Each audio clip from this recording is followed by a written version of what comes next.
After the power struggle among Caesar, Antony, and Octavian, later known as Augustus, one family came to dominate Judea for over a century, the Herodian dynasty. Its first ruler was Herod the Great. Strictly speaking, Herod was not a legitimate king of the Jews, but rather Rome's appointed client ruler, a political intermediary, wearing the crown for Rome's convenience. Yet, few figures in Jewish history have been as controversial as him, for Herod was not of Israelite descent, but an Idumean, a descendant of Edom. Who were the Edomites? In the Bible, Abraham's son Isaac had two sons, Esau and Jacob. Jacob wrestled with an angel and was renamed Israel, becoming the full father of the Israelites. Esau's descendants, on the other hand, were the Edomites. So the Edomites were not pure Israelites, but they shared ancient blood ties. And Herod was one of them. 1. The rise of Herod. Herod's ascent to power was largely due to his family's political shrewdness. His father, Antipater, was a master of opportunism. During the civil war between Caesar and Pompey, Antipater bet on Caesar's victory and won. Caesar rewarded him by making him governor of Judea, while young Herod became governor of Galilee. After Caesar's death, power fell into the hands of Mark Antony, who knew Herod's father well and favored Herod himself. Antony appointed him ruler of Judea, but once Antony left the region, rebellion broke out. The Jews, together with the Nabateans, an Arab kingdom, overthrew Herod and restored the Hasmonean heir Antigonus to the throne. Herod fled to Egypt.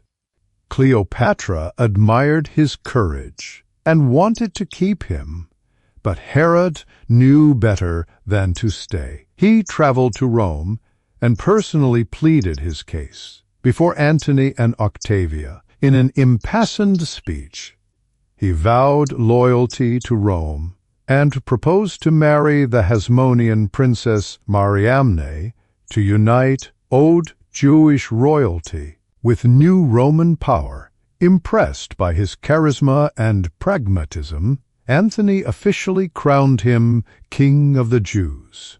With Roman legions at his back, Herod marched back to Judea, captured Jerusalem, executed Antigonus, and ended the Hasmonean dynasty once and for all. Power, however, came at a price.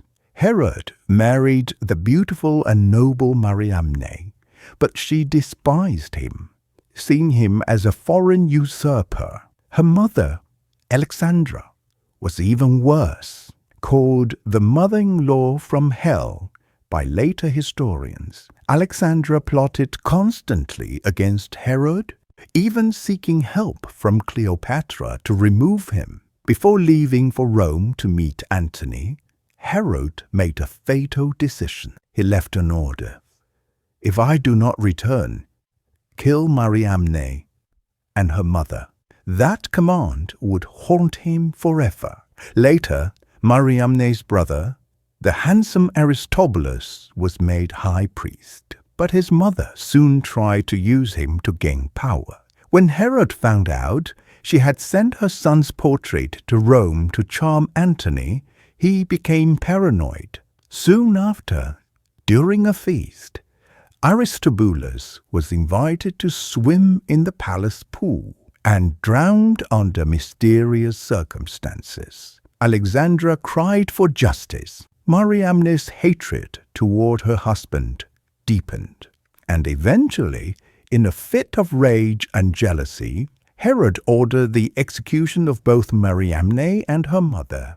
According to ancient sources, Mariamne met her death with calm dignity, the last spark of Hasmonean pride. Herod, however, was shattered. He preserved her body in honey, unable to let go of the woman he had destroyed. 3.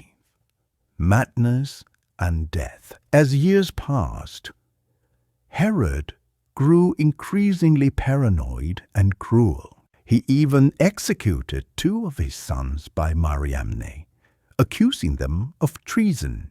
The Gospel of Matthew records that, upon hearing of a new king of the Jews born in Bethlehem, Herod ordered the massacre of the innocents, the killing of all male infants under 2 years old. Though some historians question the event's scale, it perfectly reflects Herod's character, ruthless and terrified of losing power. During his long reign of 37 years, Herod did leave monumental achievements. He rebuilt the Second Temple in Jerusalem, surpassing even Solomon's temple in grandeur. Today's Western Wall, or Wailing Wall, is part of the retaining structure of that very temple. But in his final days, Herod suffered from a terrible disease. His body rotted, infested with worms, his pain unrelenting. To many, it seemed divine retribution. And in those same years, in a small town called Nazareth, a child named Jesus was born. From that moment, a new chapter in human history began.